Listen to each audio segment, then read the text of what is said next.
Namo Ramana. A very warm welcome to all the devotees for Sunday Satsang with Raghav ji at Raman Kendra, Delhi.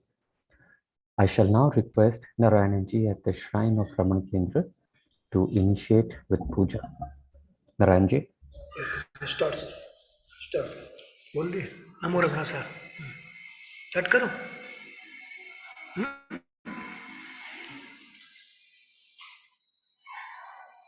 अच्युताय नमः इंदाय नमः गोविंदाय नमः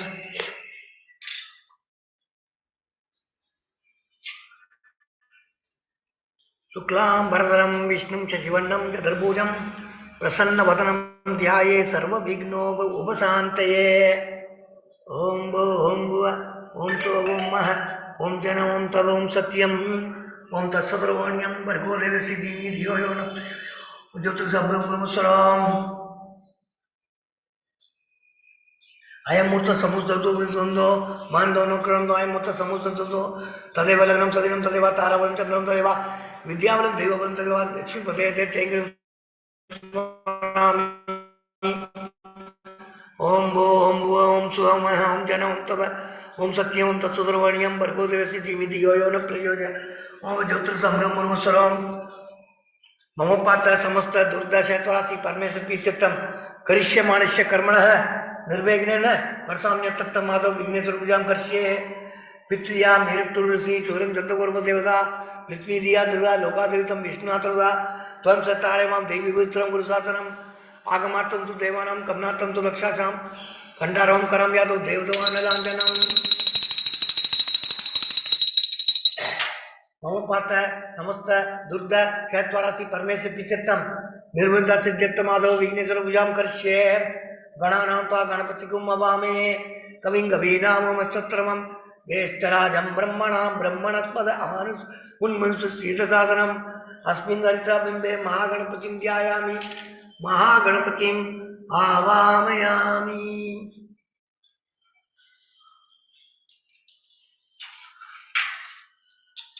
ओम महागणपतिये नमः आसनं समर्पयामि। ओम महागणपतिये नमः अर्घ्यं समर्पयामि। ओम महागणपतिये नमः पाद्यं समर्पयामि। ओम महागणपतिये नमः आत्मन्यं समर्पयामि। ओम महागणपतिये नमः उपसारिकस्नानं समर्पयामि। ओम महागणपतिये नमः स्नानानन्तरम् आत्मनीं समर्पयामि। ओम महागणपतिये नमः वस्त्रनाथमक्षतां समर्पयामि।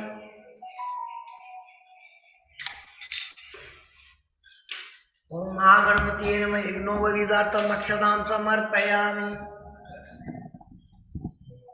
ओम महागणपतिये नमः गन्धां धारयामि समर्पयामि।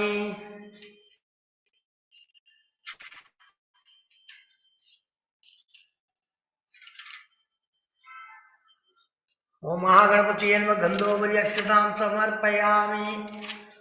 ओम महागणपतिये नमः रङ्गनाथम् अक्षतां समर्पयामि। ओम महागणपतिये नमः हरिद्राकुङ्कुमं समर्पयामि।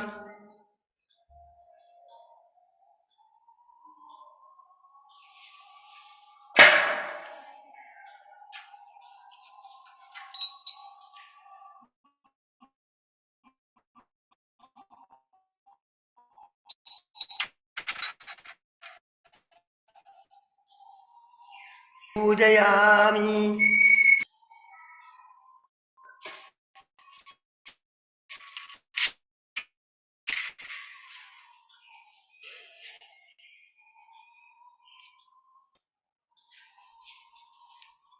ओम सुमुखाय नमः। ओम एकदन्ताय नमः। ओम कपिलाय नमः। ओम गजकर्णकाय नमः। ओम लंबोदराय नमः। ओम विघटाय नमः। ओम विघ्नराजाय नमः। ओम विनायकाय नमः। ओम धूमकेतवे नमः। ओम गणाध्यक्षाय नमः। ओम बालचंद्राय नमः। ओम गजाननाय नमः। ओम वक्रतुंडाय नमः। ओम शूर्पकर्णाय नमः। ओम हेरंबाय नमः। ओम स्कंदपूर्जवाय नमः। ओम सिद्धविनायकरे नमः। ओम शंकरमोक्षविनायकरे नमः। ओम आत्मपुरविनायकरे नमः। ओम महागणपतिये नमः। नानाविध परिमल पत्र पुष्पाणि समर्पयामि।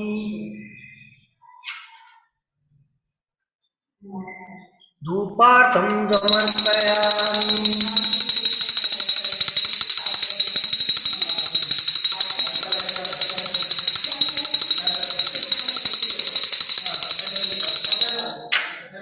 दीपार्थं समर्पयामि। अक्षतां समर्पयामि।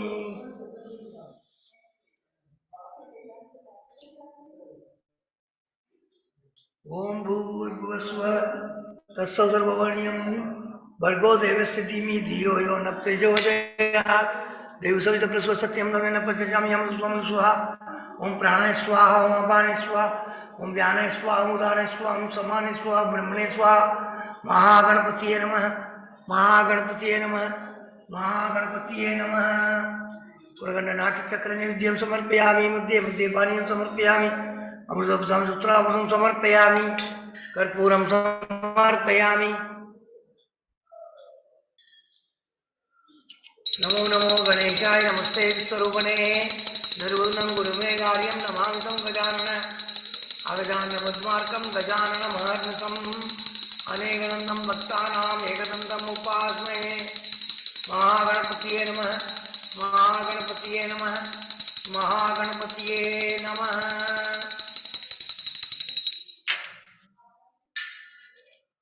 कर्पूरं समर्पयामि। नीराजनं समर्पयामि। नीराजनानन्तरम् आस्मनीयं समर्पयामि।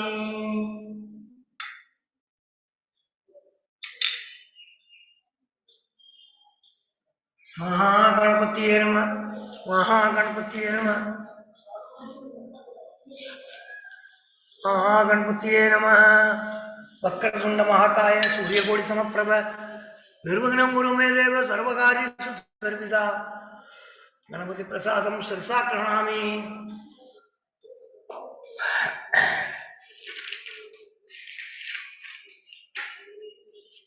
ओम वो ओम भुव ओम सुव ओम मह ओम जन ओम तव ओम सत्यम ओम तत्सुदर्वण्यम भर्गो देवस्य धीमहि धियो यो न प्रचोदयात्। ओम ज्योतिर्संभ्रमस्वरम् मम पात समस्त दुर्द शैत्वाराशि परमेश्वर प्रीत्यर्थम शुभे शोभने मूर्ते अद्य ब्रह्मण तृतीय परार्थे श्रीवेदे वराहकल्पे वैवस्वत मन्वन्तरे अष्टाविंशतितमे कलियुगे प्रथमे पादे जम्बूद्वीपे भारतवर्षे भरतखण्डे मेरो दक्षिणे पार्श्वे सगाप्ते अस्मिन् वर्तमाने द्यावावृके प्रभवादीनां षष्ट्या संवत्सराणां मध्ये शुभकृतुनाम संवत्सरे उत्तरायणे शिशिर ऋतु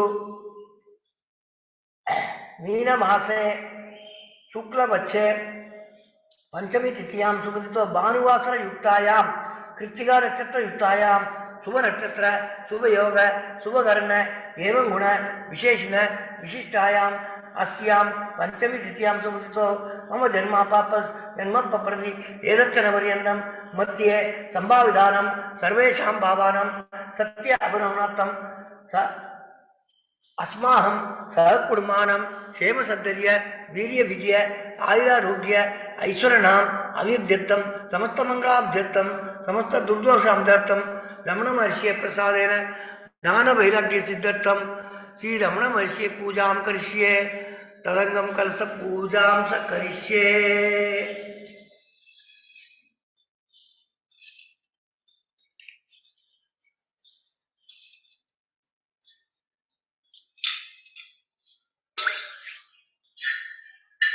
विघ्नेश्वर यथास्थानं प्रतिष्ठापयामि। सोमनाथे क्षेमाय पुनरागमनाय कलशस्य मुखे विष्णुकण्ठे रुद्रसमाधिर्थ मूले सप्तऋतुतो ब्रह्मा मातृगणे समृद्धा कुशौ तु सागरा सर्वे सप्तऋतुः सुन्दरा ऋग्वेदो यजुर्वेदो सामवेदो पथर्वण गंगे सहित गोदावरी सरस्वती नर्मदे सिंधु कावेरी जलेस्मिन् सन्निधं गुरु अंगै सहिता सर्वे कलशाम्बु समाचिर्ता आजान्तु देव पूजार्थं दुर्दशकारगा।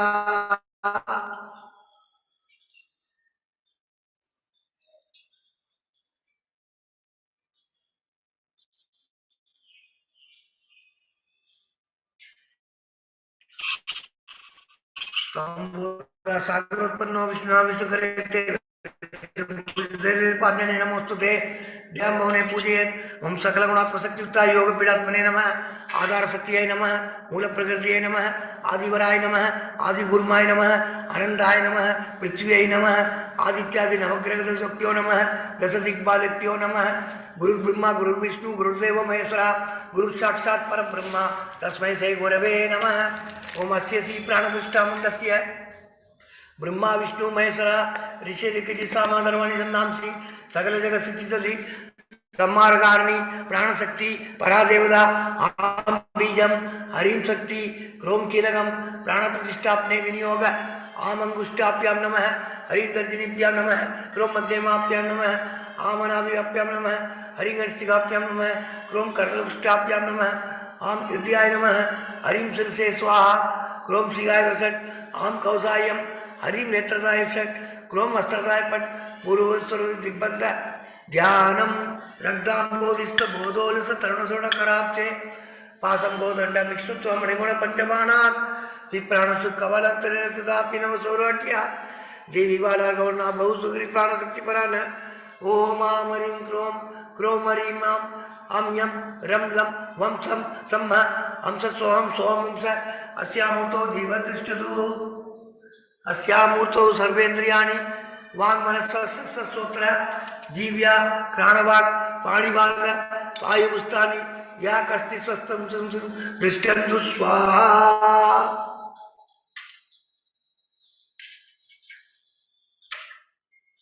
ओम अस्ति श्रीपाद ब्रह्मा विष्णु महेश्वरा ऋषि ऋषि सामधर्वाणी संधांसी सकल जगत स्थिति सम्मार्गारणी प्राणशक्ति परादेवता आम बीजम हरिम शक्ति क्रोम कीलकम प्राण प्रतिष्ठापने विनियोग आम अंगुष्ठाभ्याम नमः हरिगर्जनीभ्याम नमः क्रोम मध्यमाभ्याम नमः आम अनाभिभ्याम नमः हरिगणिष्ठिकाभ्याम नमः क्रोम कर्णपुष्ठाभ्याम नमः आम हृदयाय नमः हरिम शिरसे स्वाहा क्रोम शिगाय वसट आम कौसायम हरिम नेत्रदाय वसट क्रोम अस्त्रादाय पट पूर्वस्वर दिग्बंध असुनीदे पुनर्स्माक्ष सक्ष पुनः प्राणविहीनो इदे भोगम जोगपश्येमि सूर्यंजन मुनिज्ञानस्वति आवाहिदो भव श्रद्धाविदो भव सन्निधो भव सन्निधो भव अवगुंडितो भव सुब्रतो भव सुप्रसन्नो भव सुमुखो भव वरदो भव प्रसिद्ध प्रसिद्ध स्वामिन् सर्वजगन्नाथ यावत् पूजावसानकं तावत् ध्रुवं प्रतिभावेन बिम्बेऽस्मिन् सन्निधं कुरु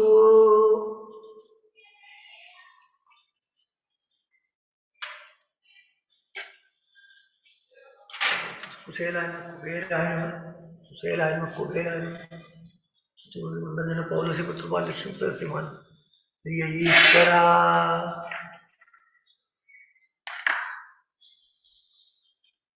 ओम भूर्भुवस्वः तत्सवितुर्वरेण्यं भर्गो देवस्य धीमहि धियो यो न प्रचोदयात् सत्यं दोर्दन प्रतिज्ञां यम स्वं स्वाहा ओम प्राणाय स्वाहा वाणी स्वाहा व्यानाय स्वाहा उदाने स्वाम समाने स्वाहा ब्रह्मणे स्वाहा ओम नमो भगवते श्री अरुणाचल श्री रमणाय नमः नमो भगवते श्री अरुणाचल श्री रमणाय नमः नमो भगवते श्री अरुणाचल श्री रमणाय नमः नटराजय कार्तिकाय मुर्गा बलि देवे सुब्रमण्य स्वामीनाथ दक्षिणामूर्ति नटराजा भैरवानंदी महेश्वराय शिव पार्वती ओम नमः शिवाय नमः शिवाय नमः शिवाय उर्गंड चक्र नेदियं समर्पयामि मध्ये देवानियं समर्पयामि अमृत पिता सूत्रापोषं समर्पयामि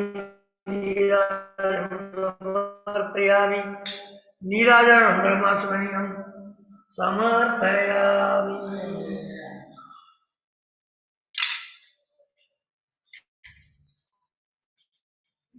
भगवान शास्त्रोत्तरम नमो नमः गुरु ब्रह्मा गुरु विष्णु गुरुदेव महेश्वर गुरु साक्षात् परब्रह्म तस्मै श्री गुरवे नमः अपार शक्ति सुखवारि राशौर्य शौर्य महात्रम भुवनम समस्तम गुणायुधम तम रमणम कबीरम चिंतावीर्णम निर्दिशिन्दयामि ओम महातेन महोम तेन जाताय नमः ओम श्री रमणाय नमः ओम गुरवे नमः ओम अगंड संविदाकराय नमः ओम औजसे नमः ओम कारणोद्भवाय नमः ओम जगत्तिदावताराय नमः ओम श्री भूमिनाथास्तलोकिदाय नमः ओम पराशर कुलोतंसाय नमः। ओम सुंदरातरवक्फलाय नमः। ओम कमनीय सुचारित्राय नमः। ओम सयायाम्बा सयायवते नमः। ओम शोणासुल महोदीन मानसाय नमः।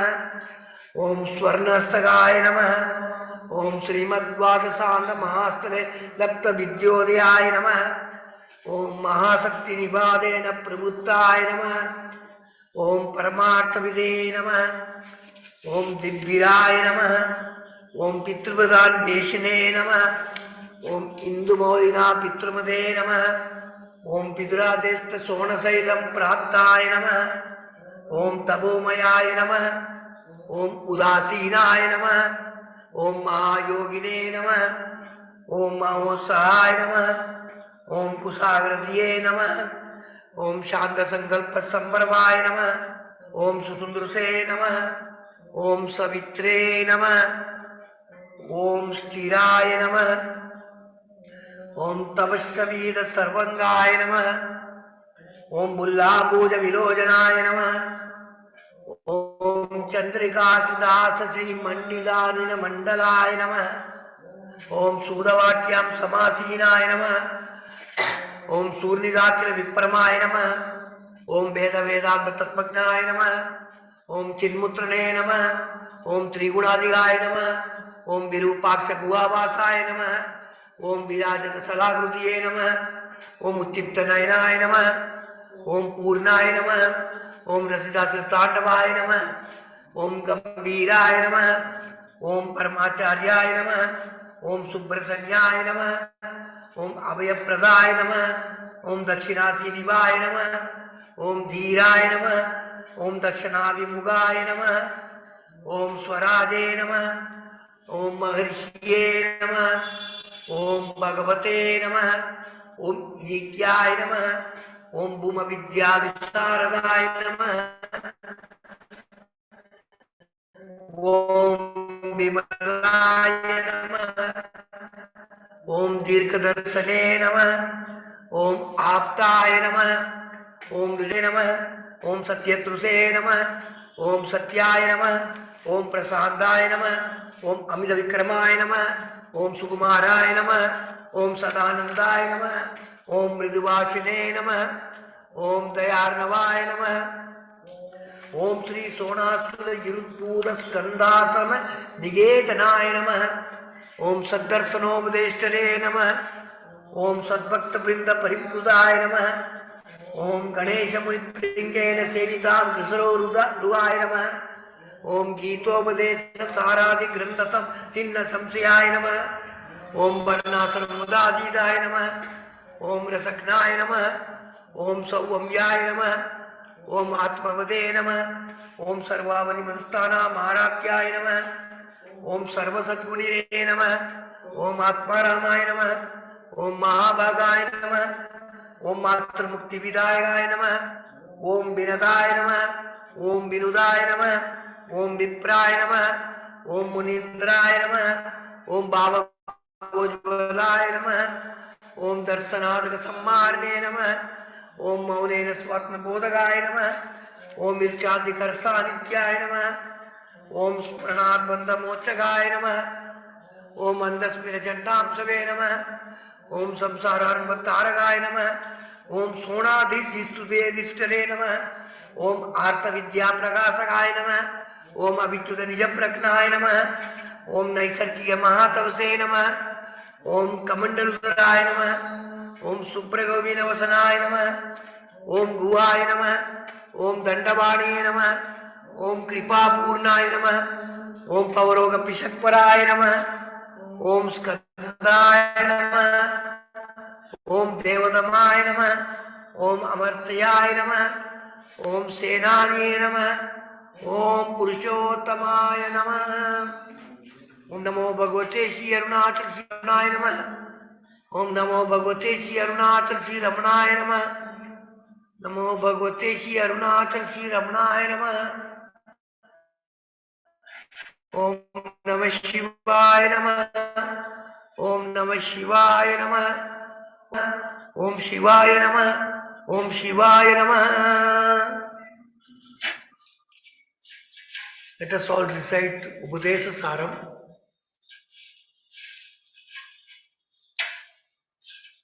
कस्तूराज्ञया प्रापदे बलं कर्म किंबरं कर्मदज्जनं कृतिमहततो तदनकारणं परमशाश्वतं गदनिरोधकम् ईश्वरार्पितं नेचया कृतं सिद्धसोदकं मुक्तिसाधकं कायवाङ्मन कार्यमुद्यमं भूजनं जप चिन्तनं क्रमात् जगतैषधी युक्तसेवनम् अष्टमूर्तिभृत् देवपूजनम् उद्यमस्तवा दुर्गमन्दद सिद्धजं जप ज्ञानमुत्तमम् आद्यधारया स्रोतसासमम् सरलचिन्तनं विरलधभरं वेदभावना तौवमित्यसौ भावनाभिधा भावनीमदा भावशून्यस भावसुस्तुति भावनाबलः भक्तिरुद्धमा इरुष्टले मन स्वस्थता क्रिया भक्तियोगभो दाच निश्चितम् वायुरोदना लीयते मन जालभक्षिव रोदसारणं सिद्धवायव सित्क्रियायुधा सागयोर्द्वयी शक्तिमूलगा लयविनाशने उभयरोदने लयकदं पुनर्भवति नो मृदं प्राणवन्दना नासमेत्यद नष्टमानसो गृष्टयोगिन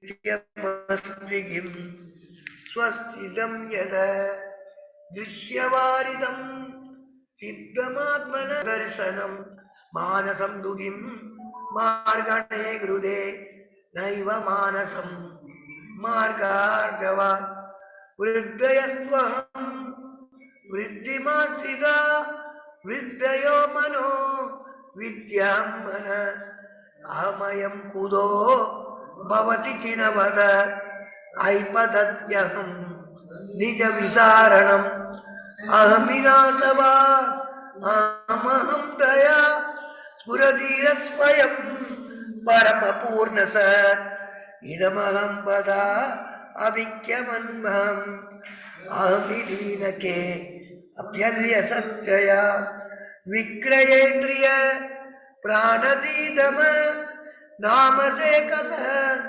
दज्जनं सैसत् सत्ववासिगा चित्ववेदरा श्रद्धया इति सिद्धयायहम् ईशजीवयो वेशदीपिता सत्स्वभावदो वस्तु केवलं देशानत स्वात्मदर्शनम् ईशदर्शनं स्वात्मरूपत आत्मसंस्थिति स्वात्मदर्शनम् आत्मनिर्द्वया आत्मनिष्ठता ज्ञानवर्जिता अज्ञानहीनची ज्ञानमस्ति किं ज्ञातुमन्तरं किं स्वरूपमे आत्मदर्शने अव्यया भवा पूर्णसित् सुखं बन्धमुक्त्यदी तम्बरं सुखं विन्दति यदि विवस्तु दैविक अहमवेदकं निजविभानकं महति तं तपो रमणवागियं महति तं तपो रमणवागियं महति तं तपो रमणवागियम्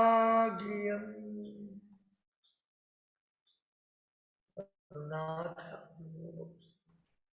नाथ श्री रमणाय भगवती नाथ श्री रमणाय भगवती नाथ Shri रमणाय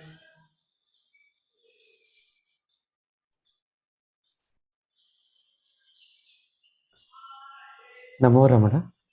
A very warm welcome to all the devotees for today Raman Kendra Delhi's Sunday Satsang with Raghavji, who shall continue his guidance to us on the earliest set of instructions given by Bhagwan in his own handwriting, condensed in the form of Vichara Sangraha or self-enquiry. This consists of a series of questions posed by the devotee between 1900 to 1902 and handwritten answers by Bhagwan. Raghavji is very well known to all of us. He has been guiding us for a very long time now. Without further ado, I would request Raghavji to take over. And sorry, I'll just mute the shrine. Namaste and welcome. Thank you. Om. Om. Om. Ishvaro Gururatmeti Murtibheda Vibhagine Vyomavadyapta Dehaya Dakshinamurtaye Namaha Vande Shri Ramanarsheh Acharyasya Padabjam Yo me Darshayadisham Bhantam Dhvantamatitya. Welcome to this Satsang on Vichara Sangraha, the question and answers recorded by Sri Gambhiram Seshaya of Bhagavan. There were a couple of questions which were asked in the previous session. Excuse me. So I thought I'd answer those questions before going ahead with this reading and discussion of the self-enquiry or Vichara Sangraha text. One of the questions was from Sindhuji, who said that although I am not disturbed by the events that are occurring around me, still I seem to act and behave in certain ways which are as per my tendencies. How do we explain that, or what does it imply? Can I get some insight into that? That was the question.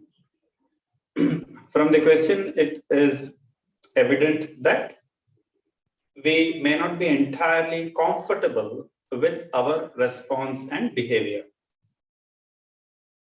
Because if we are comfortable with our response and behavior in whatever situations we are facing, then there's nothing to worry. Then it's fine. And I say this not without sensitivity to the fact that we have to be objective, we have to be ethical, and so on. So, but with all that, assuming we are sensitive and committed human beings to the path of Bhagavan, to the path of Vedanta, to such people, including ourselves, if we are feeling comfortable with our response in a given situation, well then, there's no problem with that. We no doubt act in accordance with our pre-existing tendencies or samskaras as they're called, but they don't pose a problem for us. On the other hand, there are going to be situations and certain circumstances where we behave as per our tendencies, but we might feel we could have acted or should have acted differently. We could have given a better response perhaps. And it's only those kind of situations which we need to closely examine. Because that is where the avidya is coming out, so to speak. It is manifesting. Otherwise, it's like a thief who manages to hide. And so whenever there are situations which challenge us, in other words, which bring out behaviors and even emotions in us, which we are not comfortable with, we have to remember that they are our teachers. They are the places where we can do some homework. So whenever you think of sadhana or spiritual practice, remember there is one component which you do offline, so to speak, with your eyes closed, either staying with self-inquiry or even mantra repetition and so on. And there is an online kind of sadhana, which is how you deal with the various situations that come up based on the roles that are yours by default. So that type of practice is also a very important part of sadhana, where you examine whatever emotions come up in your mind, at least make a note of it, become reflective about them. So you become aware that, okay, in this situation, certain emotions are coming up I'm not comfortable with. Why is that happening? Because in the light of the teaching of Bhagavan, of the teaching of Vedanta, which is making such a big claim that I am Purnaha, that I am full and complete, always. And then this situation or circumstance is evoking something which is not very pleasant for me, not very comfortable for me. And so those situations, like I said, are our teachers. That is when the avidya can actually be challenged, can actually be looked at.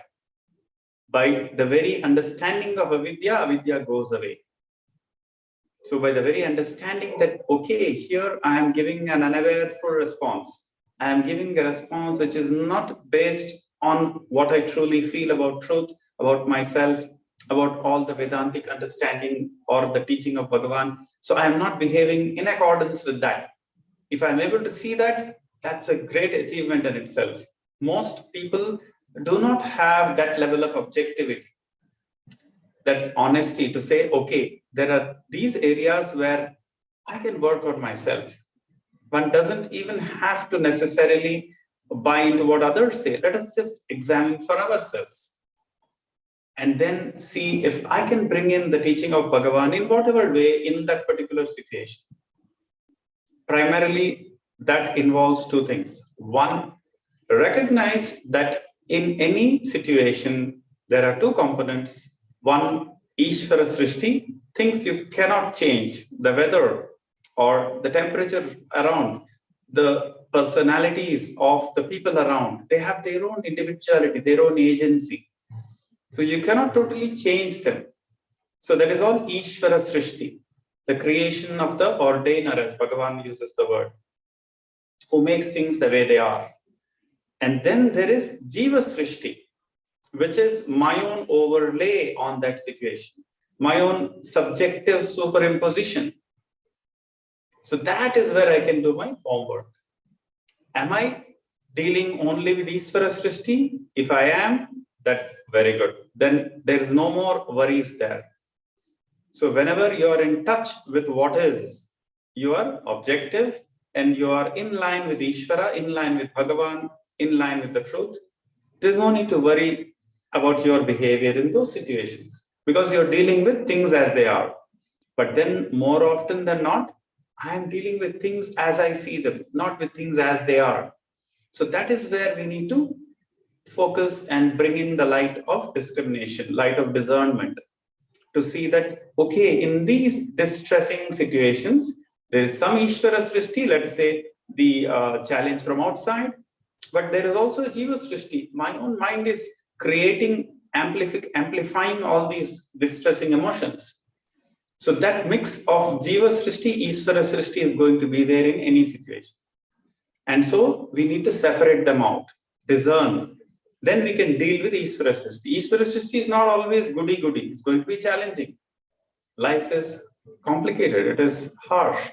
But you can definitely deal with it, keeping your head above the water without becoming overwhelmed if we deal with Jiva Srishti. That is our own mind's superimposition on the situation, which makes us do things which we later regret. So to summarize, therefore, focus only on those situations where you feel you could have done better. Focus only on those situations where you feel some distressing emotions which are not really in keeping with what is necessary. For example, I start worrying too much about what need not be worried about. I need to be careful, alert, but not worried.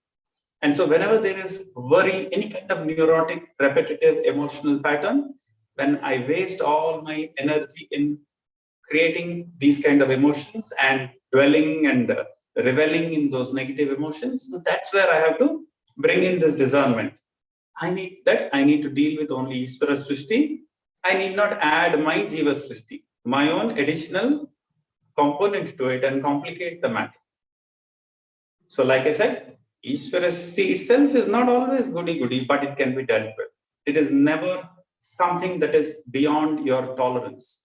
That is the very important teaching of our acharyas, and Bhagavan included, that you can face any situation in life provided you are able to deal with the Jiva Srishti component, even the unpleasant situations.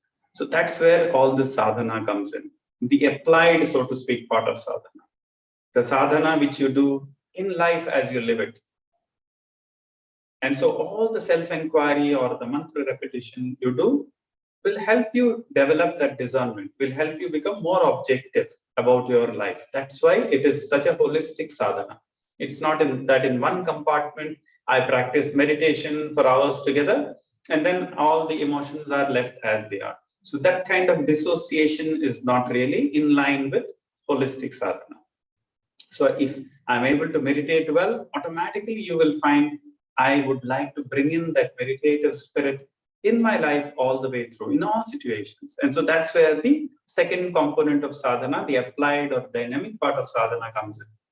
So to summarize the answer, therefore, you just focus on situations where your samskaras are creating behavior or emotions which you feel are not in keeping with the teaching of Bhagavan or Vedanta. And the more you are able to discern those situations and bring in Ishvara Srishti, reduce Jiva Srishti, that is your sadhana. Then you will automatically move towards truth, the assimilation of the teaching of Bhagavan. That is the answer to that question. And then there's another question where the questioner pointed out that in his understanding, when it is said that we bring in the spirit of self-inquiry in all our activities, it seems to distract us from fully participating in that particular activity. It's as if a part of me I have to devote to that self-inquiry and not fully partake of or pay attention to that activity. That is the impression I am getting. Whereas I am told, or I have read, that in the Taoist method, the Chinese Taoism, there is something called total immersion or involvement in the event itself, to the point of total self-effacement, where the I is not much there. You're immersed completely in the activity. And in this latter method, it appears to be less of a division. In the first one, there seems to be a little bit of a division, he asked, where I am doing something, and then part of me has to keep doing self-inquiry. So there's a kind of division between that activity and the internal self-inquiry activity. Whereas, isn't it that in Taoism, or the Chinese Taoist method of Wu Wei, for the record, it's called Wu Wei. So in Wu Wei, what they do is you're totally immersed in the activity. It becomes an actionless action, so to speak. And there is no conflict. Is that true? I mean, what is the way to reconcile this apparent superiority, if you like, of the Taoist method? Well, the answer is that, to put it in brief, these two methods are not really different. They may appear different. The reason is that at any given point of time, the mind occupies itself with only one thought at a time. No way or no point in time there are two objects simultaneously or two activities simultaneously done by the mind. You might keep switching back, but really speaking, at any point of time, the mind only occupies itself with one object or one thought. So given that, what does it mean to say, have the spirit of self-inquiry going even while you are participating in the activity? All that it means is that if you were to practice offline, in other words, when you are not doing any of your roles in life, you take that time off, minimum, like I said, 48 minutes, one muhurta. In Sanskrit, muhurta is 48 minutes. So there is a certain correlation with prana, which helps you quieten the mind, even if it's a bit restless, if you would devote at least 48 minutes in a day. So that's a good, you can say, accomplishment or a milestone. Even less is good. Then you can move towards that 48-minute kind of thing. So like I said, in that 48 minutes, your mind really has some time to quieten down, which is why that would be a good start, a good commitment. Okay, I give this 40 odd minutes to myself. So when you do that kind of devotion to this meditation or contemplation regularly, it automatically produces a current of self-inquiry. You're not asked to do anything again anew. Instead, there is an underlying spirit of self-inquiry, as Bhagavan says, and you will be able to effectively participate and do your role to the best of your ability without losing your balance, without losing that spirit of I am.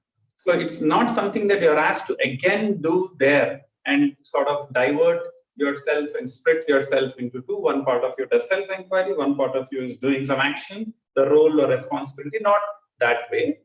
Instead, when you do self-inquiry, apart from all these roles, like morning or evening, like I said, with a certain significant investment of your time, energy, and effort, then this kicks in. This current of self-inquiry, as Bhagavan puts it, will automatically start protecting you, so to speak. It gives you that buffer where you don't get so easily buffeted by the events of the day.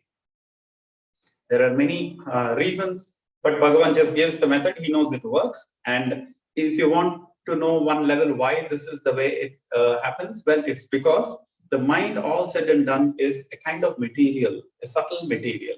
So this self-inquiry is giving the mind a certain deeper inner quietness. It won't easily get overwhelmed into the vrittis, the modifications. So whatever vrittis or modifications, emotions, if you like, challenges in your day, they won't give so much of a hyper response. You become more robust, and you just give what minimum response is required for that situation. And so you're working with the mind like a clay, as it were. When you don't need to do these roles, bring it to a certain equilibrium, then the roles will flow naturally. And in fact, some of those roles will even drop away. So that's not told there. But as you move towards self-inquiry, these roles slowly drop away. Because ultimately, all roles are born of avidya. And as the avidya gets resolved by self-inquiry, over a period of time, we don't have to rush it and do artificially things like renunciation and so on.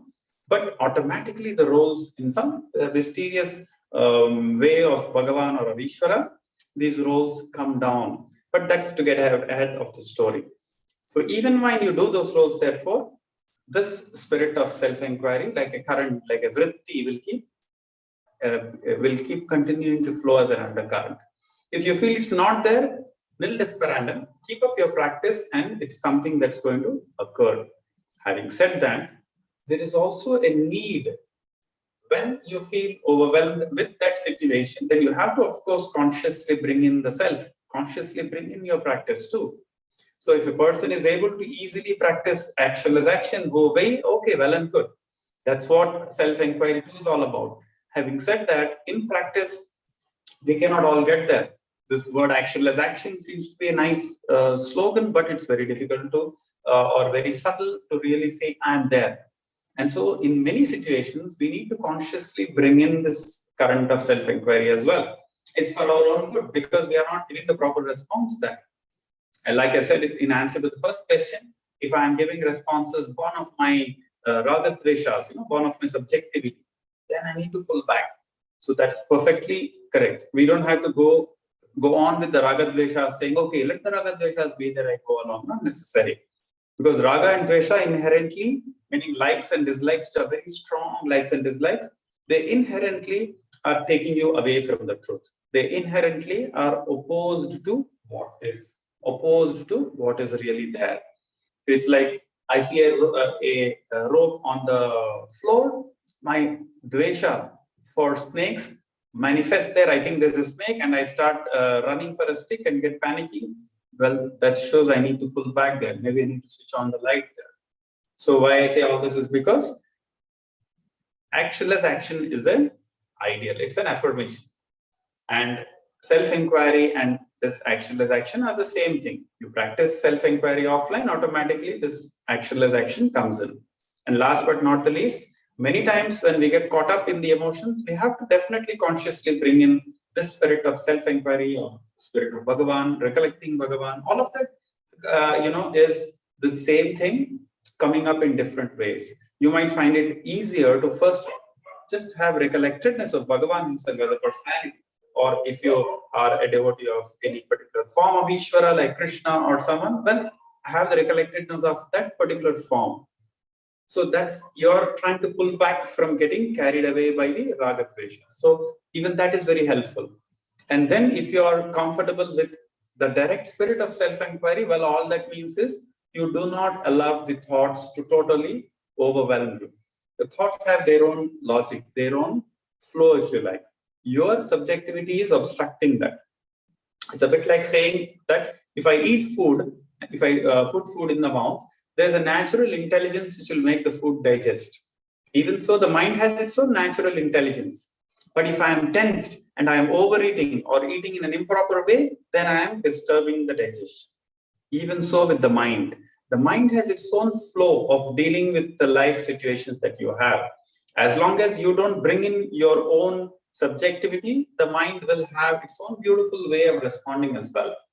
And so that's what Bhagavan is talking about, that as long as we don't disturb the mind with our avidya, our raga dveshas, the mind will continue to smoothly function. It's also as much an instrument as is the rest of your physical body.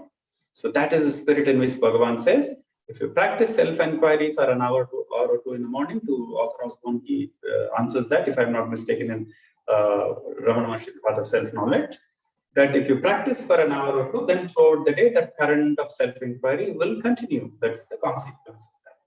So that's regarding the second question. So we'll now continue with our discussion of these questions which we were discussing earlier. So to connect with what we saw in the last reading, so Bhagavan mentions the word Hridayam. It's a very significant and beautiful word Bhagavan repeatedly mentions in various contexts. And here these two questions elaborate on this very word Hridayam. So I'll just give a brief review of what we read the last time, and then we will read the next question.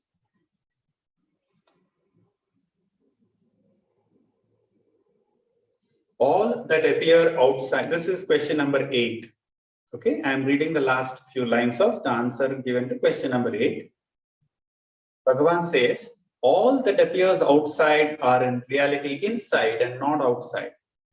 It is in order to teach this that in the Vedas also all have been described as of the nature of the heart. What is called the heart is not other than Brahman. So here Bhagavan first mentioned that this whole distinction of inside and outside is nominal, meaning it's not really absolute. Whenever you say inside and outside, you have a reference, you have a certain reference point, like let's say a room or a pot. You can say inside the pot, outside the pot, or inside the room, outside the room, inside the country, outside the country. So you always have an objective reference before you use the word inside, outside, inside the body, outside the body, and so on. But when you talk of consciousness, all things are in that canvas of consciousness. There is no inside or outside consciousness.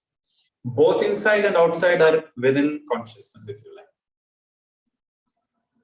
So from the standpoint of you, which is consciousness, there is no inside or outside.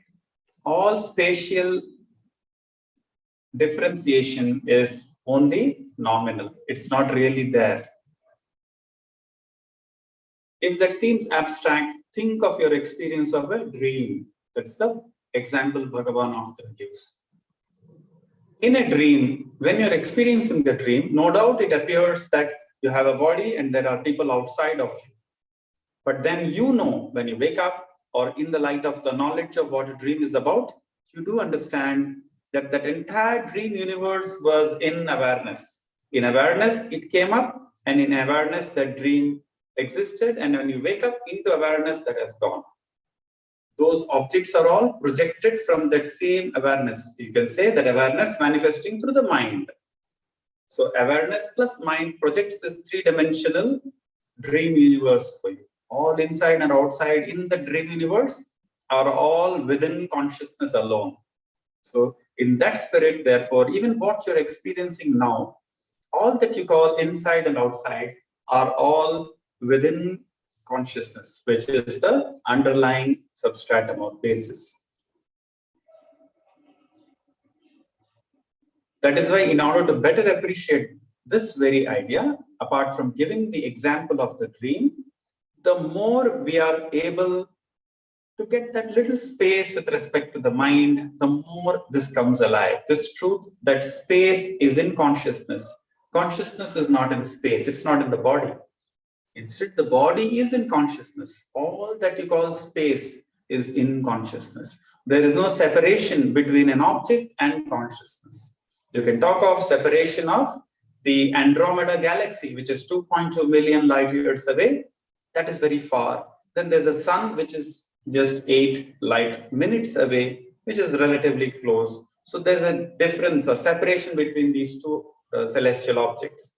But both these objects, when you look at them, are in awareness. They are in consciousness. There is zero separation between the Andromeda galaxy and consciousness. There is zero separation between the sun as you experience it and consciousness or awareness. So from the standpoint of view of consciousness, there is no separation of any object. Everything is within that field of awareness. So that spirit is what Bhagavan is saying, that what is called the heart is not other than Brahman. And then the next question, the 9th question, how can it be said that the heart is not other than Brahman? So the disciple is asking for some elaboration there. And Bhagavan says, although the self enjoys its experiences in the states of waking, dream, and deep sleep, residing respectively in the eyes, throat, and heart, in reality, however, the self never leaves its principal seat, which is the heart. In the heart lotus, which is of the nature of all, in other words, in the Chidakasha, the mind ether, the light of that self in the form of I shines. As it shines thus in everybody, this very self is referred to as the witness or Sakshi and the transcendent or Turiya. That eyeless supreme Brahman, which shines in all bodies as interior to the light in the form of I, is the self either, Atma Kasha, or knowledge either, Siddhakasha. That alone is the absolute reality. This is the Turiyatita, super transcendent. Therefore, it is stated that what is called heart is not other than Brahman. Moreover, for the reason that Brahman shines in the hearts of all souls as the self, the name heart is given to Brahman. The meaning of the word Hridayam, when split thus, Hridi plus Ayam, is in fact Brahman. The adequate evidence for the fact that Brahman, which shines as a self, resides in the hearts of all is that all people indicate themselves by pointing to the chest when saying I. So some of you would be aware of the interesting conversation where, if I'm not mistaken, it is Sri Bose ji, one of the long-standing devotees of Bhagavan, who says, how do you say that the self is in the heart? And Bhagavan says, you know it already. And the devotee says, you mean I know it?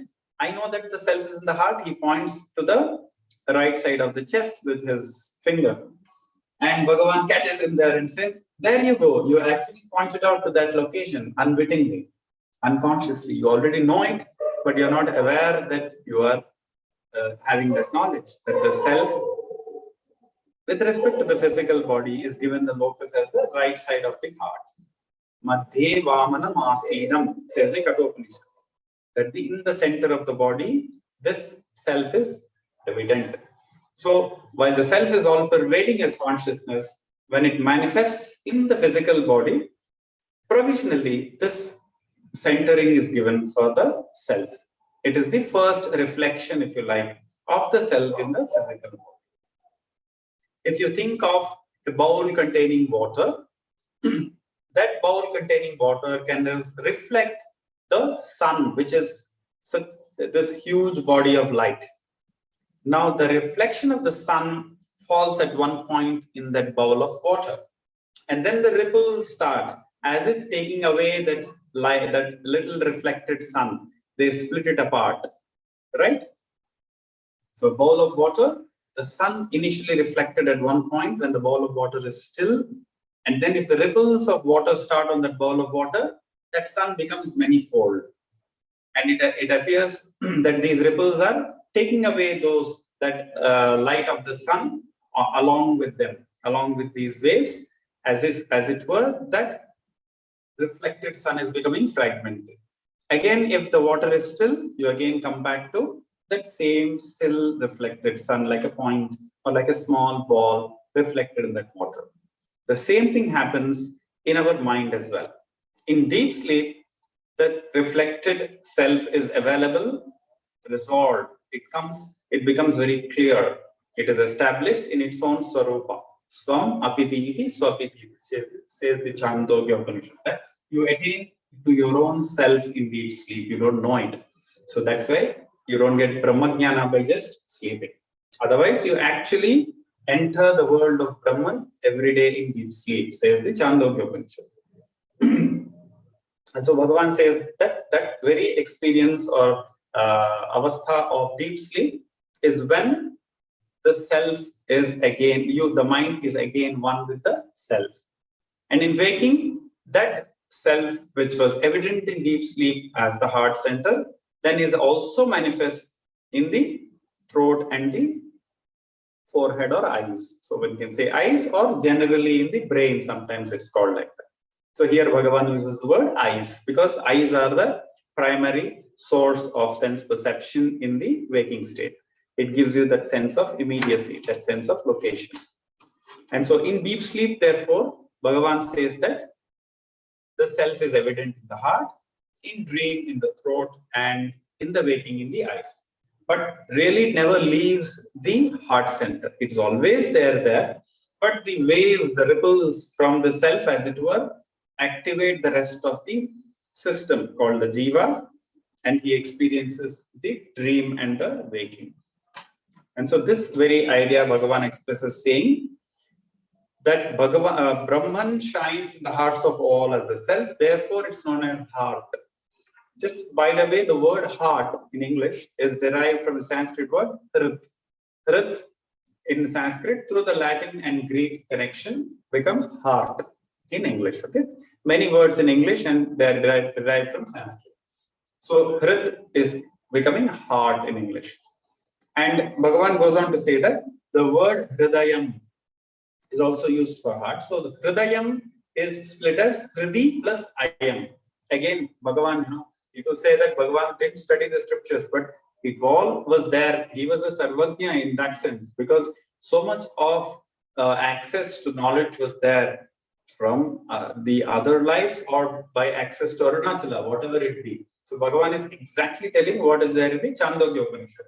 It says, Hridi plus ayam hridayam, sava esha atma, tasya etat niruktam hridyayam iti, says the Chandogya Upanishad 8th chapter. So it's a very beautiful, well-known phrase that tasya etat niruktam, that is the definition of Brahman as hridayam. Hridayam is called a word for Brahman because it is manifest in the hearts of all living beings. Hridi ayam. Hridi means in the heart. The seventh case, for those of you who know Sanskrit, seventh case adhikarana. In the heart, ayam, this. So this is evident in the heart. Therefore, it is called hridayam. Brahman is called hridayam. So Bhagavan is paraphrasing that very Chandogya Upanishad verse here, saying that is why heart, that word is given for Brahman. The very word hridayam is split as hridi plus ayam. It is evident in the heart. And the adequate evidence, as Bhagavan says, is because everyone unconsciously points to that right side of the heart. So a beautiful upasana, a beautiful way of dwelling upon the truth that all that you see is coming from within the self, and then manifesting outwards. So as you know, Bhagavan generally employs the prakriya or the model of drishti srishtivada, where in deep sleep the self is present. Of course, the avidya is there, but as you wake up, that very self projects this entire world, including the mind for itself. Okay, that very projective power of the self is evident in dream.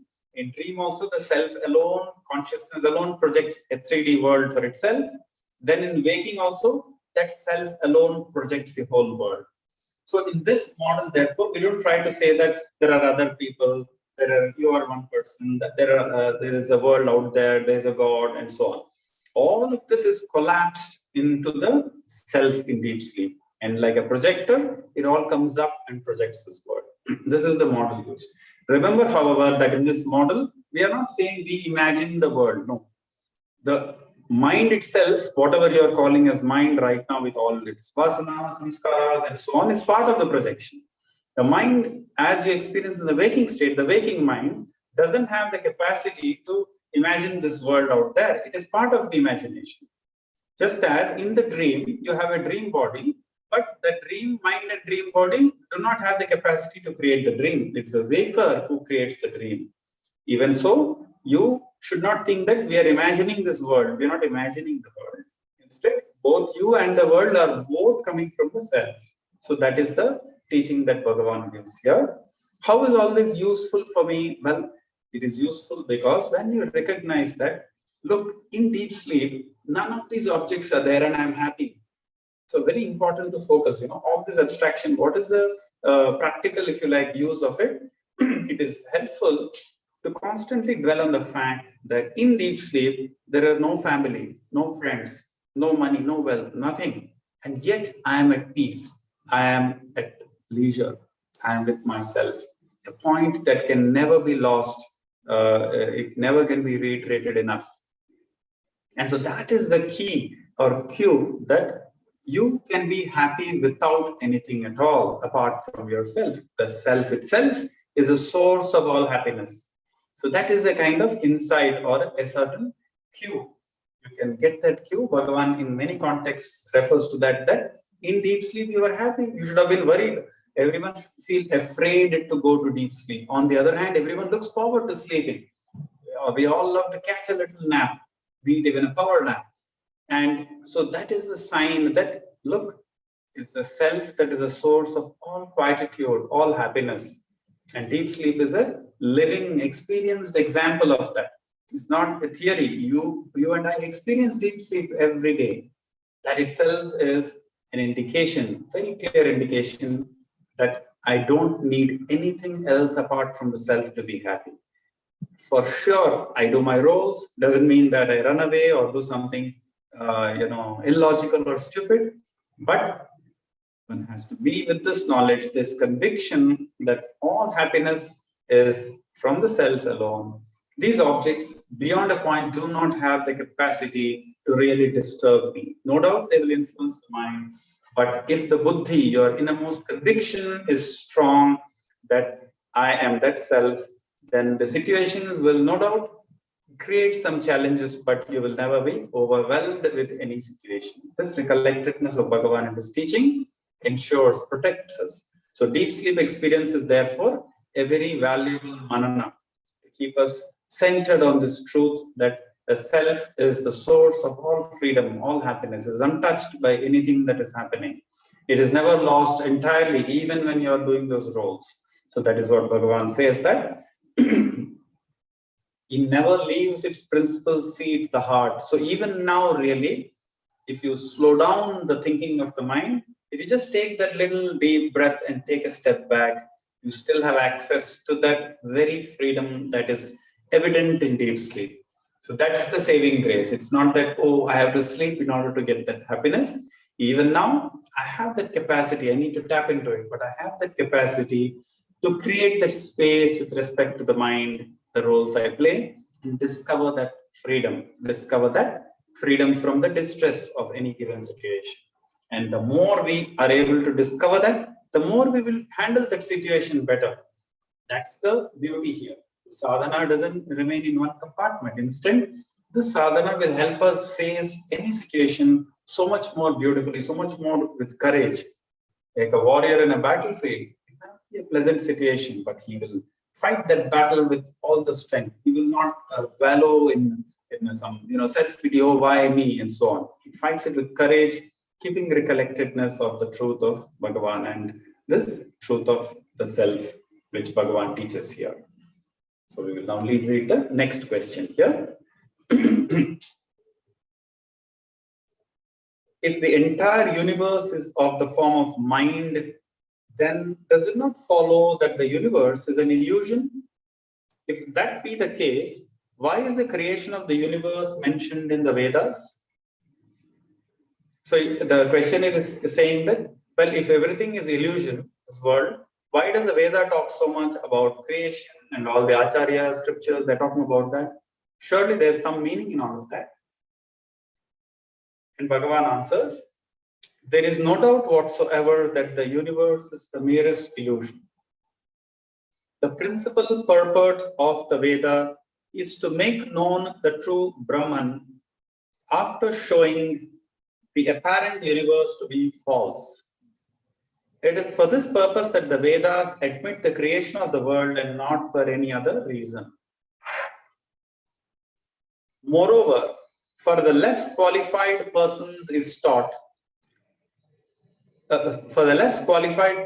creation is taught. That is the phased evolution of Prakriti, primal nature, Mahat Tattva, the great intellect, Tanmatras, Bhutas, the world, body, etc. from Brahman. While for the more qualified aspirant, simultaneous creation is taught. That is, that this world arose like a dream all of a sudden, on account of one's thoughts induced by the defect of not knowing oneself as the self with a capital S. So one of the things Bhagavan has said, perfect, I would say, restatement of the Mandukya Upanishad, where the same question is raised, that why is there talk of this whole world arising from Brahman, Janmad, Yataha, and so on, and then there is talk of so much of Srishti, of the elements, the subtle elements, and so on. So much of the Vedas and Upanishads also, they talk of various aspects of creation. So in the Mandukya Upanishad, the answer is pithily given in a very brief way. Gaudapadacharya, the great Advaitin, who is regarded as the Parama Guru of Sri Shankara, says, Mrulloha Vispulingadyaihi Srishtihi Yachoditanyatha Upayasu Avataraya Nasti Bhedagatanchana. So wherever in the Srishti you have various examples to explain creation from Ishvara, creation from one first cause, and so on. All of that is merely a method to help us understand that this creation has not really occurred. All of this can be traced back to the Advaita Brahma, which is you, the self. So the purpose of explaining or using words related to creation is to go along with the student's limitation. So a student comes and says, well, I see all these objects, where did they all come from? So the guru or the scriptures will say, they all came from Brahman. Not that they actually came from Brahman, but to say that you divert or shift your attention from the creation to that Brahman. When you do that, you find creation never happened. When you shift your attention similarly from what you regard as real right now to what is actually the truth of the self, of awareness, you find that what you had taken to be real never actually exists. It's actually not very meaningful. All that creation, all the roles we play, all the dukkha we undergo, all the drama we face, all of that fades into insignificance. So it's a kind of one-way traffic, if you like. From here, this world in which I am in, I can shift my attention to Brahman or the truth of what is. But once that is even glimpsed or understood, this becomes ineffectual or inconsequential. You don't again come back and say, but where did all this come from? All that is negated. It no longer is appears as real at all. So that is why upayaha means it's only a method, a certain mechanism or teaching method by which the student is step by step guided to shift his attention to Brahman, the truth. Upayaso avataraya. Avataraya means for the sake of arising of knowledge. So that's how the teacher can communicate the knowledge. If at one go the teacher says all this is false, all this is Maya, then the student is left hanging because he has so many questions and he is so deeply embedded with the notion that this world is real, what I'm undergoing is all real. So he's left hanging. It's not a helpful teaching. And so the teacher goes step by step sometimes. He says, okay, all this is real. Okay, let me go along with your argument or with your experience. I respect it. So where do you think all this came from? And then they go step by step, tracing it to one first cause. That first cause is called Brahman. So teacher will take the student like that. And it's not just an intellectual inquiry. As the student goes on appreciating this first cause, a very magical thing happens, that what was earlier being discussed gets negated. That's the beauty here. So in the teaching of the Vedas and Vedanta, the more the student is able to shift his attention to that first cause of Brahman, the karyas, the effects become resolved, they become negated. So that is the entire teaching magic here, where Bhagavan therefore says that this is no doubt used, this method of gradually leading the student to focus on the Advitiyam Brahma, the non-dual truth. But this is not to say that actually from that non-dual truth, all this has come. It's only to go one way. From duality, you go to non-duality. Then non-duality, duality is gone. You don't again come back from there and then worry about what happens to this duality. It's only when you are trying to go from duality, which is your lived experience, you have to be honest, you have to respect that. But as you move towards non-duality, all these theories of creation and God and worlds and so on come in. No doubt they have some role to play for a certain class of aspirant. But once that non-dual truth is glimpsed, then this needn't be dealt with too much. You needn't worry too much about all the details of creation. That is the gist of what Bhagavan says here. We can now reread that and see. Moreover, for the less qualified persons, means the person is very firm that this world is very real and that I need to deal with my life with all these varied experiences and objects and people. Then creation is taught. So there is a creator and he is Ishvara and so on. And Bhagavan says the phased evolution, that is called Krama Srishti. Phased evolution means Krama Srishti is given. Krama means sequential.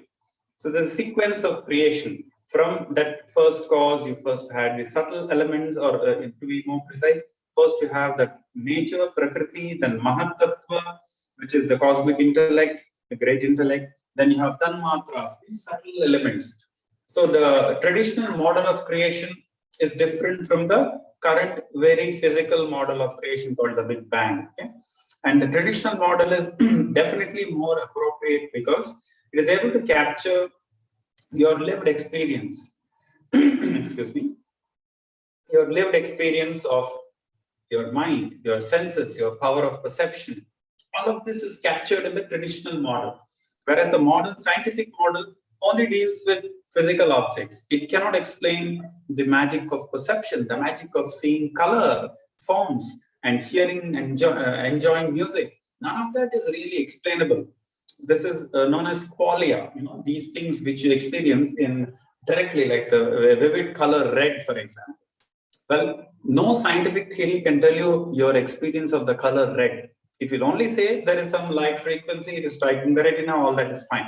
But none of that really reduces the immediacy of your conscious perception. And so the traditional model accepts the subtle elements of perception, Shabda, Sparsha, Rupa, Rasa, Gandha, your five senses of perception, from where they have come. So the traditional model has both Sthula Srishti, gross creation, as well as the subtle creation. Sukshma Srishti is also, all of it is explained and included in the model. It's more complete as compared to the modern model, which is highly problematic because the more we buy into this scientific so-called theory that all that exists is just physical matter, we end up depersonalizing creation. So creation has no meaning. Creation has no conscious beings. It's just atoms and molecules. So all ethics go out of the window. All dharma goes out of the window. So the modern scientific theory, if it is overreaching itself, is dangerous. And it will lead to a nihilism. that nothing is meaningful, nothing really exists, it's all just dead matter. A highly unhelpful and negative model of the universe. If it overreaches meaning if it claims to be the final complete theory. As long as they say, yes, this theory is what we understand of certain aspects of our observations, well and good, we use it, we respect it. But not when it overreaches and makes comments about consciousness, about what happens to consciousness, life, death, and so on. Well, that's scientific overreach. We don't have to at all accept science there. And so this theory of creation, like Bhagavan says, is for the student who is caught up in the world too much. He needs to be gradually drawn in and guided towards understanding that that first cause is Ishvara, this cosmic creator, and that Ishvara has various forms. You can meditate on any of those forms. All of that is taught and validated. And how does that prove useful? Well, the more you meditate on Ishvara with a form, or even the form of your Guru, the more you're able to disregard the karyas. Karyas mean the effects, the diverse things in the world. Which is why I often like to say that before saying that from, you jump to Advaita, we first come to pure Dvaita, meaning I am there and Bhagavan is there. Just two of us. There's no world for me. So first let us come to that stage. In this gradual movement of the disciple towards Advaita, it's helpful to dismiss the Traita and the Chaturtha and so on. In other words, all the multiplicity is first dismissed. And I only deal with two entities, myself as I am and Ishvara, the rest of what is. So that itself is a very big achievement. If you're able to resolve the Jagat, this world, into Ishvara in your understanding, that is a big achievement. Because your Raga Dveshas come under control. Your emotions are all resolved. There's an attitude of surrender. So remember the path of Bhagavan where he says the path of surrender and the path of self-inquiry lead to the same goal. That's what is being referred to here. This gradual path, the krama, srishti, etc., helps you develop that attitude of surrender to what is. You stop resenting what you cannot change. So all of that is very helpful. So we don't dismiss it or look down on it. We have to be honest where we are and move from there. So this gradual path, in contrast, there's also the direct path, the sakshat, or what is called yugabad srishti. In the tradition, it's called yugabad srishti, means simultaneous creation, which is what Bhagavan usually is fond of staying with because it's a very simple and direct method. If that works, excellent. The more qualified aspirant for him, simultaneous creation is taught. Yugabad srishti is taught for him. That is, this world arose like a dream on account of one's thoughts induced by the defect of not knowing oneself as the self. So because of not knowing Atman to be non-dual, that avidya is like a veil. So that veil of avidya leads to projection of this world. Okay, avidya leads to adhyasa, or projecting this three-dimensional world, and then we suffer in it. So that's what it's called. Tadevanu pravishya, tat srishtva tadevanu pravishya. We create a world for ourselves and then get into it and suffer.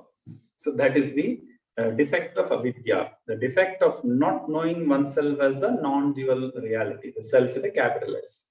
That is the cause, and because of that, this srishti, like a dream, happens. So if this explanation of a dream-like explanation for this world you experience is fine for you, excellent. Then stay with the path of self-inquiry, and well and good.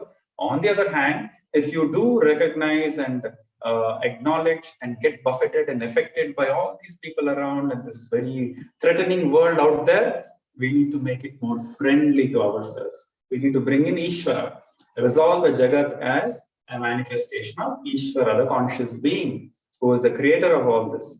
That's where even the Guru Anugraha, all of that comes. The same Ishvara is not different from the Guru. So when you meditate on your Guru, you are meditating on Ishvara and vice versa. So either way, what is the big benefit in that? Like I said, your mind's raga dveshas come under control. You stop going on resenting what cannot be changed. So that is very helpful to move towards Advaita. And that's why that is very valid. And Bhagavan always validates surrender and so on. He doesn't say it is a low path. It's just based on the qualification of the disciple. We have to be honest and accept. There's no shame in accepting I need Ishvara. I need to respect that and move from there. There are a few questions. Maybe at this point I can answer the questions, and then we can end for today's session. Let me see if I am able to get the questions. Anuragji, do you think you can read out the questions for me if you're there? Sure, sir. So, firstly, on the YouTube channel, Germana Paolo has offered her thanks and regards to you. Similarly, Harshvardhanji has also thanked you, and his first question is, and I quote, while resting in I amness, pulsating energy like flow is felt in the chest area, sometimes with slight constriction in the forehead area. Is this okay? Unquote. Okay, so can you just repeat the last two sentences? While sitting in self-inquiry, a slight constriction is felt in the forehead, and what is the other place? Yeah, I shall repeat, sir. Quote, while resting in I amness, pulsating energy like flow is felt in the chest area. Pulsating. Pulsating. Pulsating. Ah, yes, pulsating. Got it. A pulsating energy like flow is felt. Okay. Yeah, I got the rest of the question right. Okay, so there are two things here. One is that, so let me get to the important part first. See, when we refer to Aham Sphurana, one of the very important ideas which Bhagavan presents, one shouldn't associate it with a specific physical notion or a physical sensation. It's not a physical sensation. Aham Sphurana is a vritti. It's at the buddhi level. Okay. In other words, it's a phenomenon at the deepest part of your mind. And it need not correlate with any particular physical sensation at all. If anything, the Aham Sphurana will be felt as an expansive feeling where you no longer feel constrained by the feeling of being in a body and so on. That kind of limitation temporarily will resolve. If anything, that would be the closest you could say to describing how this Aham Sphurana turns out. Because the limitation of the mind and space and time, all of them go together. And Aham Sphurana, which in the tradition we say as the Brahmakara Vritti, which when you appreciate the truth of oneself, born of the teaching, or just quietening the mind, the teaching comes up automatically. So at those times, this Aham Sphurana is just an expansive feeling of relaxation. Relaxing the mind no longer obstructs or limits the awareness. So that is Aham Sphurana. Now, sometimes this pulsation, this word is used, that is not in the sense of a physical notion. It might sound physical like that. Okay, so we should be clear, Aham Sphurana is not necessarily correlated with any physical sensation or pulsation. Having said that, when we actually stay with the I am, let's say I experience various different types of physical sensations, primarily, as Harshavardhanji has said, in the heart center or the Vrikuti Bhru Madhya, in the Ajna. So these are different places where the prana tends to get a little obstructed. And so remember that you are an entity who are one single holistic being with a physical body, with prana, life force, and mind also. All three are inseparable. They're sort of connected. So when you work with the mind, with I amness, that spirit of self-inquiry, the physical body and prana also will get affected in a wholesome way for the better. And so those are changes which are happening in the mind, in the body and the life force or prana as well. And generally, those are things that occur in the transition. So until your body adapts and sort of becomes comfortable with this vritti of self-awareness, certain sensations are felt more distinctly. Think of it as a beam of light which is there in space. You won't even see it. If you have an obstruction, like a mirror or even some dust, then you see the beam of light, right? So when you see beams of light coming in through your window, when the dust is there, then only you see the beam of light. Otherwise, you don't even see. Even so, Aham Sphurana will not even be felt at the body level once the obstructions at the body and prana level are resolved. But in the process of resolving that tension, that, some kind of a deeper stress, if you like, some memories, etc., those are creating these kind of stress points, which are manifesting as pulsation and some little constriction and so on. So I'm giving you the reason why they are felt in the first place. And I also said that once you become more at ease with this I amness or self-inquiry spirit, these sensations will not be much experienced. Doesn't mean you're going down spiritually. It's actually a sign that the obstructions are no longer there. Laminar flow of water, you don't see the water flowing. When there is some turbulence, then only you see it. So this is a light turbulence which you're experiencing in the prana, corresponding to your practice. In a way, you can say, okay, that shows your practice, you're really going steady with it and showing commitment. So far, it's good. If the sensations of constriction or pulsation in the heart with the constriction in the prakriti, if they become uncomfortable, then just take a short pause. Perhaps you could open the eyes if you're keeping the eyes closed when this happens. You just open the eyes and become aware and grounded with your surroundings. That is very helpful, because sometimes the mind goes into a certain world of its own where these sensations are very absorbing, they absorb us. So it might be helpful if, like I said, if these sensations become slightly uncomfortable, which can happen, then you can just open the eyes, or at least partially open the eyes, half open eyes, to become aware and grounded. So you're no longer lost in some world. You're again coming back to what is. So just half open the eyes and see what impact it has. And secondly, these two centers, generally one of them will have a little more of, if you like, stress, the heart center and the prakriti, the forehead center. If one of them has more feeling of stress, then shift to the other. Shift your attention, if at all, to the other, if you're having some feeling of attentiveness. Otherwise, just stay with the vritti. Remember, it's not even important to focus on any particular center during self-inquiry. Self-inquiry is about staying with the truth of what you are. So these centers, etc., are, like I said, byproducts, incidental phenomenon, like which happen. Yeah, that's the right word. They just happen as you practice self-inquiry. And so, like I said, no cause for concern as long as they're not uncomfortable. If there is some discomfort, then just half open the eyes, and you don't try to over concentrate. So try to reduce the level of concentration if you're doing something like concentration, because the essence of self-inquiry is to allow things to happen in a natural way. So that is my first level answer. If any other follow-up, you can ask either next time or just send it across. I will answer it. Yes, there was one more question, I think, from Neeraji. Yes, sir. The question from Neeraji is, and I quote, Namo Ramana, is the shift to the first cause organic, or can we visualize oneself as the diver diving towards the ocean bed in search of the coin that has fallen there? Bhagwan's example, unquote. Yeah, so can we visualize oneself as a diver diving to retrieve a coin fallen into the water? Can we visualize self-inquiry like that? For sure, that is a very poetic and a beautiful way of saying it, because it denotes two things. The diver has to completely forget about his, world above the water, which is probably where he's used to being.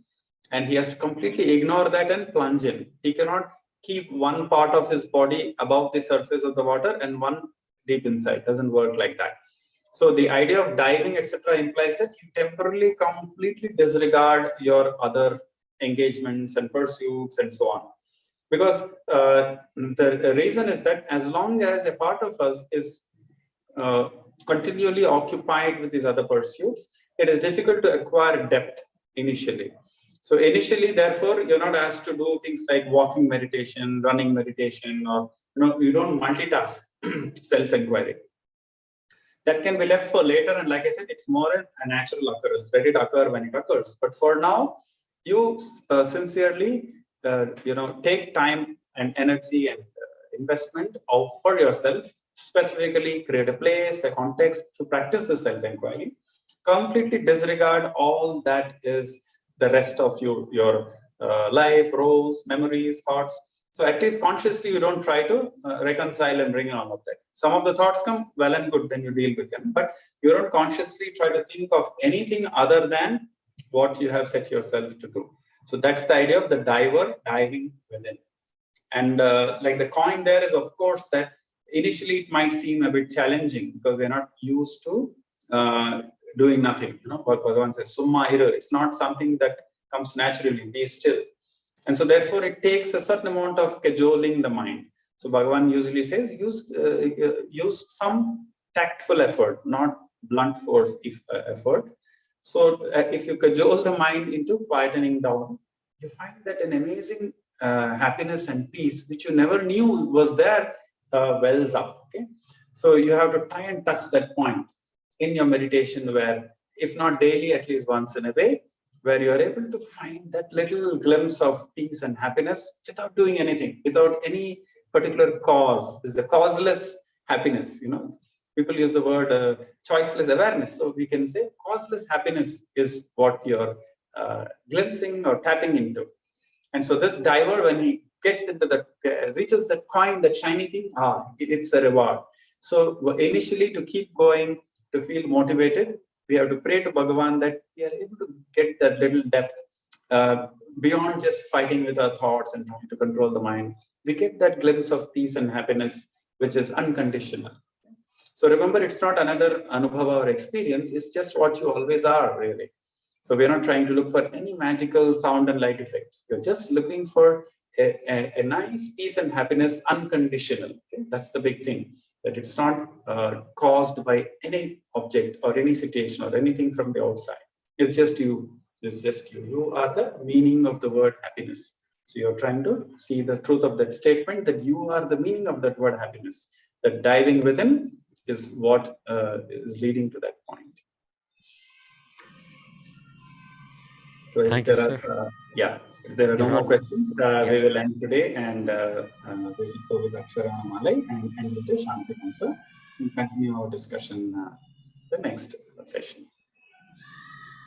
Om Purnamada Purnamidam Purnat Purnamudachyate Purnasya Purnamadaya Purnameva Vashishyate. Om Shanti Shanti Shanti. Hari Om Shri Guru Namaha. Hari Om. Thank you, Anuragji. Kindly give the camera to Raman Kendra Delhi, please.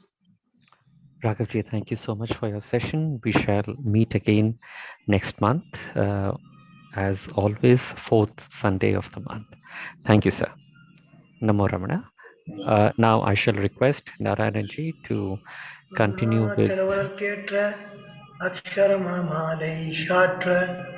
Karunagar Ganapati Karamarlika Paye Arunachala Shiva Arunachala Shiva Arunachala Shiva Arunachala Arunachala Shiva Arunachala Shiva Arunachala Shiva Arunachala Arunachalamena agame ninai pavara gandai vera Arunachala Aragu Sundaram Agamut Inama Irupom Arunachala Arunachala Shiva Arunachala Shiva Arunachala Shiva Arunachala Arunachala Shiva Arunachala Shiva Arunachala Shiva Arunachala Agamurugirtun Agagugai Chirayai Amar Vittadenkol Arunachala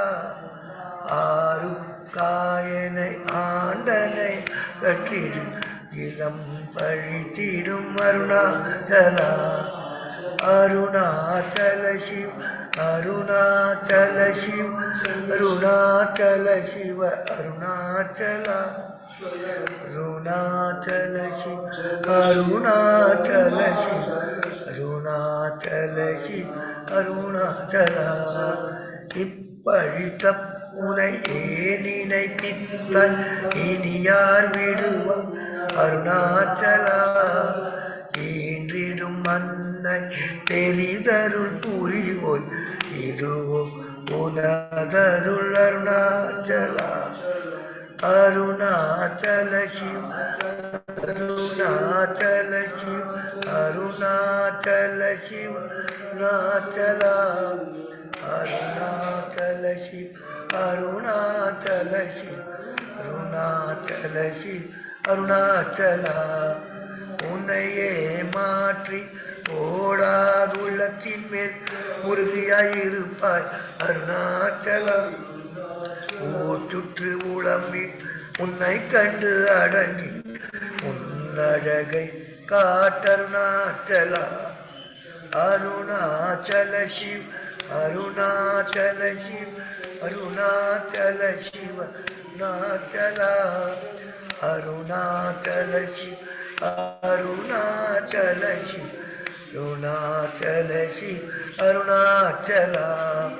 என்னை அழித்தி போல் என்னை களவாவி இதுவோ ஆண்மை அருணாச்சலா. இந்த உறக்கம் என்னை பிறருக்க இது உனக்கழகோ அருணாச்சலா. அருணாச்சல சிவ அருணாச்சல சிவ அருணாச்சல சிவ அருணாச்சலா. அருணாச்சல சிவ அருணாச்சல சிவ அருணாச்சல சிவ அருணாச்சலா. ஐம்புல கள்வர் அகத்தினில் புகும்போது அகத்தில் நீலையோ அருணாச்சலா. ஒருவனாம் உன்னை ஒளித்தேவர் வருவார் உன் சூதே இது அருணாச்சலா. அருணாச்சல சிவ அருணாச்சல சிவ அருணாச்சல சிவ அருணாச்சலா. அருணாச்சல சிவ அருணாச்சல சிவ அருணாச்சல சிவ அருணாச்சலா. ஓங்கார பொருள் முப்புயர்வில்லை உனையார் அறிவார் அருணாச்சலா. அவ்வை போல எனக்கும் அருளை தந்து ஆழ்வது உன் கடன் அருணாச்சலா. அருணாச்சல சிவ அருணாச்சல சிவ அருணாச்சல சிவ அருணாச்சலா. அருணாச்சல சிவ அருணாச்சல சிவ அருணாச்சல சிவ அருணாச்சலா. அருணாச்சல சிவ அருணாச்சலா. அருணாச்சல சிவ அருணாச்சலா.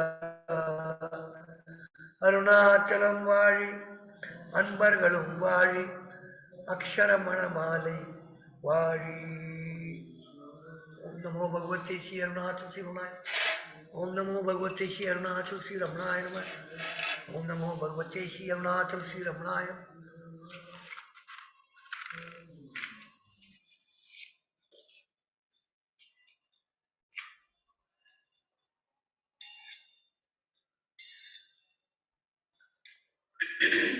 भूर्भुवस्वः तत्सवितुर्वरेण्यं भर्गो देवस्य धीमहि धियो यो न प्रचोदयात्. देवसवितुर्वरेण्यं सत्यं प्रसन्नामि अवसुत्वं स्वाहा. ओम प्राणाय स्वाहा ओम अपानाय स्वाहा ओम ज्ञानाय स्वाहा ओम उदानाय स्वाहा ओम समानाय स्वाहा ओम ब्रह्मणे स्वाहा. नमो भगवते श्री अरुणाचल श्री रमणाय नमः. नमो भगवते श्री अरुणाचल श्री रमणाय नमः. नमो भगवते श्री अरुणाचल श्री रमणाय नमः. कार्तिकाय नमः. मुरुगाय नमः. वल्ली दैवार्य नमः. सुब्रह्मण्याय नमः. स्वामीनाथने नमः. दक्षिणामूर्तिये नमः. नटराजने नमः. भैरवरे नमः. दीपश्वराय नमः. शिवपार्वतीये नमः. नमः शिवाय नमः. ओम नमः शिवाय नमः. ओम नमः शिवाय नमः. ओम नमः शिवाय नमः. ओम नमः शिवाय नमः. पुरगंडाबल नैवेद्यं समर्पयामि. मध्ये मध्ये पानीयं समर्पयामि. अमृतोपसारुत्रामोसं समर्पयामि. नीराजनं समर्पयामि. नीराजनानन्तरम् आस्मनीयं समर्पयामि.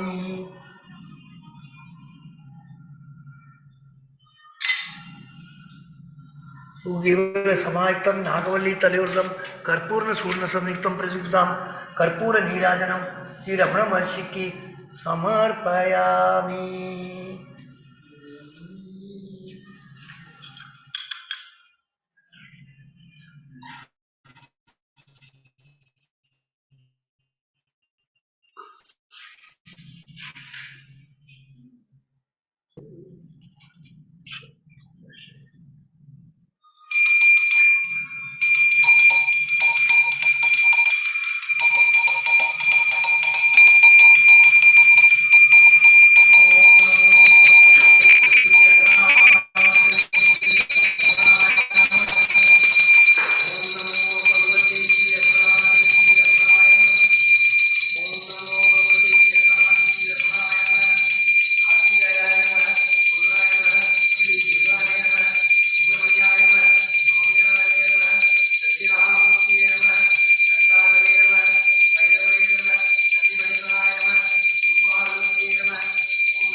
यो भां पुष्पं वेद पुष्पवान् प्रजावान् पशुमान् भवति चंद्रमा भां पुष्पं पुष्पं पुष्पवान् प्रजावान् पशुमान् भवति ओम तत् ब्रह्मा ओम तत् वायु ओम तत् आत्मा ओम तत् सत्यम ओम तत् सर्वम ओम तत् ब्रह्म अंधकरण भूदेश गुहायां विश्वमूर्तिषु त्वं यज्ञस् तं वसत्कारक तं इंद्रस् तं रुद्रस् तं विष्णुस् तं ब्रह्मत्वं प्रजापति ओम तथा वो ज्योतिरसो अमृतम ब्रह्मस्वरूपम न कर्मणा न प्रजयादने नित्यानैके अमृतत्वमानसु परेण नाहं नीतं गुहायं विप्राजते दत्यदयो विसन्ति वेदांत विज्ञान से नित्यदार्था संन्यास योगा तदय शुद्ध तत्वा ते ब्रह्मलोके तु परामकाले परामृतात् परिमुच्यन्ति सर्वे तरं विपापं परमेश्वभूतं यत् पुण्डरीकं पुरमध्य सकुंसदं तत्रावित्तकरमकगनं विश्वोगत् तस्मिन् यदं तद्दुपादित्यं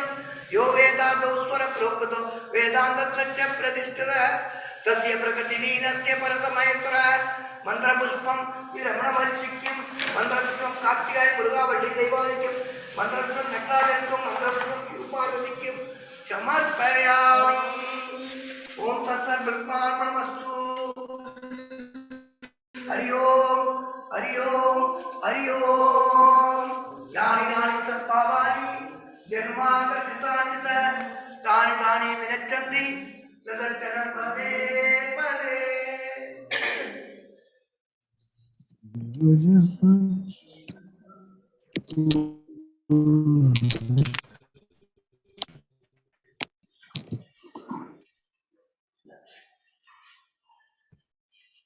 Namo Ramana. This brings us to the closure of today's satsang with Raghavji. We shall reconvene after next month. Namo Ramana.